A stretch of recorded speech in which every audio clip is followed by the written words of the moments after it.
Saludos cordiales, nosotros somos el grupo número 4, el cual está conformado por los siguientes integrantes: Chiliquinga Alexandra, Gutiérrez Angélica, Jaramillo Caterine, Oña Amanda, Pacheco Brigitte, en donde les vamos a hablar sobre la planificación educativa. Tema 9. Dificultades en la dirección educativa, generalidades. En la actualidad, la función directiva es transformadora, generadora de cambios, por lo tanto, debe adaptarse a la dinámica social para que se convierta en una dinamizadora e impulsadora de cambio. La dirección escolar es una figura clave en la organización y funcionamiento de los centros educativos, misma que adquiere cada día mayor relieve debido a la creciente complejidad de las instituciones escolares. La figura del director escolar ha recibido diferente tratamiento en las leyes educativas. Desde su aparición a finales del siglo XIX, las funciones directivas y sus dimensiones están encaminadas a dar cumplimiento al objetivo de promover, impulsar, coordinar, supervisar y controlar todas las actividades de la institución escolar para plasmar en una realidad cotidiana el proyecto educativo. La dirección escolar exige profesionalidad, especialización, independencia y autonomía. Seguimos con las inconsistencias teóricas prácticas. El directivo y su rol como autoridad institucional. Como sabemos, es fundamental comprender la autoridad que ejerce para promover una buena gestión educativa. ¿Qué definimos como autoridad? Pues es alguien que ejerce un poder legitimado y está regulado por ley. Dentro de su clasificación tenemos tradicional, carismática, legal o racional. La tradicional nos menciona que se da en función de la posición superior de mando que ocupa una persona por tradición, mientras que carismática ejerce con una personalidad atractiva, con virtudes o cualidades excepcionales pero dominantes. Legal o racional se fundamenta en el derecho a dar órdenes para que éstas sean acatadas. Continuamos. El directivo y su rol como autoridad institucional. Tenemos tres: autoridad funcional, autocrática y democrática. La autoridad funcional es una persona carismática, utiliza el poder otorgado de la legalidad, mientras que la autoridad autocrática, su liderazgo es centrado en sí mismo. Los roles no se evalúan de forma real, lo que deteriora la creatividad. Autoridad democrática. Constituye el ejercicio equilibrado de la autoridad, facultad la ejerce de una forma racional y científica para cumplir cabalidad al rol asignado. Mientras tanto, también vamos a mencionar las dimensiones del liderazgo. En primera instancia tenemos el liderazgo ejercido como influencia. Tenemos tres aspectos, el cual nos menciona el primero, que el liderazgo se ejerce de forma independiente, el cargo que ocupa un sujeto. El segundo aspecto, procede intencional que ejerce el sujeto para alcanzar un objetivo. Y tercer aspecto, es ejercida por grupos o asume de forma individual. Continuamos. Tenemos el liderazgo vinculado a valores. Es suma importancia porque este tipo de liderazgo ejerce un papel fundamental en la práctica de valores institucionales y en la gestión de la convivencia escolar pacífica. Finalmente tenemos el liderazgo y visión institucional. La importancia es que el directivo pueda crear espacios para el análisis y para la reflexión de los diferentes proyectos, cambios, innovaciones, planes de mejora y demás actividades que se han de implementar, que le permitirá alcanzar el liderazgo educativo. A continuación, mis siguientes compañeros. La tipología está dividida en 6 liderazgos. El primero, el liderazgo gestor, tiene un enfoque basado en valores para garantizar el cumplimiento de los objetivos educativos y no solo orientar a la obtención de productos y resultados. El liderazgo transformativo. Se debe considerar que cuando el liderazgo transformacional funciona de forma adecuada, es posible involucrar a los demás miembros de la institución para alcanzar a los objetivos educativos. El liderazgo moral y auténtico consiste en una práctica profesional efectiva, reflexiva y ética. Liderazgo distribuido. Su liderazgo a través de un trabajo colaborativo y conjunto. Liderazgo docente. Requiere la conformación de equipos de liderazgos consolidados, así como asignación de funciones específicas y roles al equipo docente. Y por último tenemos el liderazgo contingente. Constituye una visión alternativa de ejercer el liderazgo, adaptando los diferentes estilos en función de un contexto escolar y las situaciones en particular.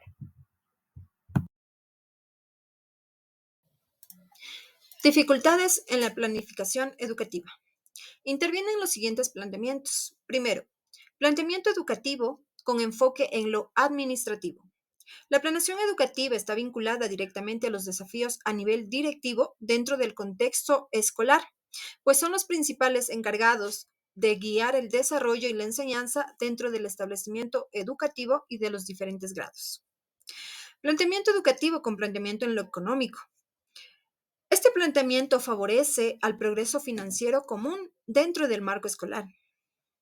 Planteamiento educativo con planteamiento en lo sociológico. Está encaminado directamente al rendimiento de los componentes sociales, los cuales son considerados como causales para el subdesarrollo. Planteamiento educativo con planteamiento en lo pedagógico. Este planteamiento responde a las siguientes preguntas. ¿Qué se debe enseñar? ¿Cómo se debe enseñar? ¿Y cómo evaluar? Planteamiento educativo con un enfoque integrado y multidisciplinario. Este directamente contribuye a la estructura del proceso de enseñanza-aprendizaje, el cual influye en los logros de aprendizaje que han obtenido los educandos dentro del establecimiento educativo y dentro de la sociedad. La planificación en el sistema educativo ecuatoriano se origina en el contexto de la problemática del desarrollo, considerando al planteamiento de la educación como el medio más idóneo para impulsar el desarrollo a nivel social, económico y cultural. Inconsistencias teórica-práctica. El diseño de la planificación constituye una guía para la actividad docente. La práctica docente puede verse condicionada por determinadas restricciones, afirmando que no ejerce autonomía en la toma de decisiones. La planificación condicionante se divide en tres. Primer condicionante, carácter social e histórico de la enseñanza. Estas situaciones ameritan una reflexión profunda de parte de los docentes porque aunque el currículum, ciertas prácticas de enseñanza se decidan más allá del docente. Cada uno debe responder con responsabilidad profesional sobre qué y cómo va a enseñar. La segunda condicionante es de carácter complejo y de la enseñanza. La enseñanza atiende a situaciones simultáneas en el área. El docente debe atender a la variedad de tareas que requieren las acciones simultáneas. La enseñanza no es una actividad predecible en el quehacer educativo. Interviene una serie de factores que puede indicar una situación de aprendizaje que se realiza en el aula. Por ejemplo, las tomas de interactuar con los grupos en la clase. El tercer nivel condicionante, nivel de decisión y de diseño. El sistema educativo nacional macropolítica. En este nivel, las decisiones giran en torno a la estructura y a las áreas de los contenidos mínimos y también a los horarios. La institución. A nivel de instituciones se deciden aspectos como la metodología, las actividades a implementar de forma general. Se realizan las condición de contenidos y de procesos de evaluación. Se delimitan los materiales y los recursos a utilizar. La situación de enseñanza. Las decisiones que se toman en esta constancias están relacionadas con la práctica pedagógica en el aula, mientras que los contextos y los materiales de enseñanza. Selecciona adecuadamente los textos, guías de trabajo y además materiales informativos facilitan la planificación de los contenidos y de las actividades, es decir, permiten establecer qué y cómo enseñar. Análisis. Nivel de concreción distribuida en niveles de concreción macrocurricular, mesocurricular y microcurricular. Las responsabilidades que corresponden a cada uno de estos niveles. En el primer nivel refiere a la planificación macrocurricular. que implica las políticas educativas emitidas por las autoridades educativa nacional a través del currículo. Participa un equipo de expertos por área de conocimiento, pedagogos, docentes de los diferentes niveles, que son quienes determinan a través del trabajo que desarrollan el perfil, los objetivos, los contenidos, los criterios y los indicadores de evaluación para todas las instituciones educativas.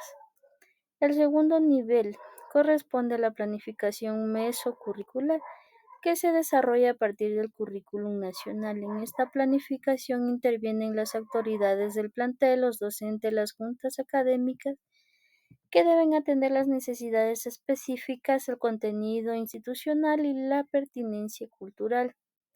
Mientras que en el tercer nivel, en este nivel se dispone la planificación curricular anual, conocida como el PCA, y la planificación de unidad microcurricular. Estas son elaboradas por los docentes en función a las necesidades e intereses de los estudiantes, según el grado y el nivel educativo. Conclusión. Para finalizar, es indispensable recalcar que la dirección, la planificación y la organización dentro del contexto educativo cumplen un rol fundamental, pues responden a grandes desafíos que enfrenta la educación. Por tanto, la planificación posibilita una adecuada estructura, ya que orienta el proceso de enseñanza-aprendizaje, mismos que son necesarios para el cumplimiento de los objetivos pedagógicos. Además, los enfoques planteados con anterioridad abordan diferentes aspectos relacionados con la organización educativa, su cultura, planificación y funcionamiento, donde se destaca la importancia de comprender la institución educativa como una organización compleja y dinámica, influenciada por factores internos y externos.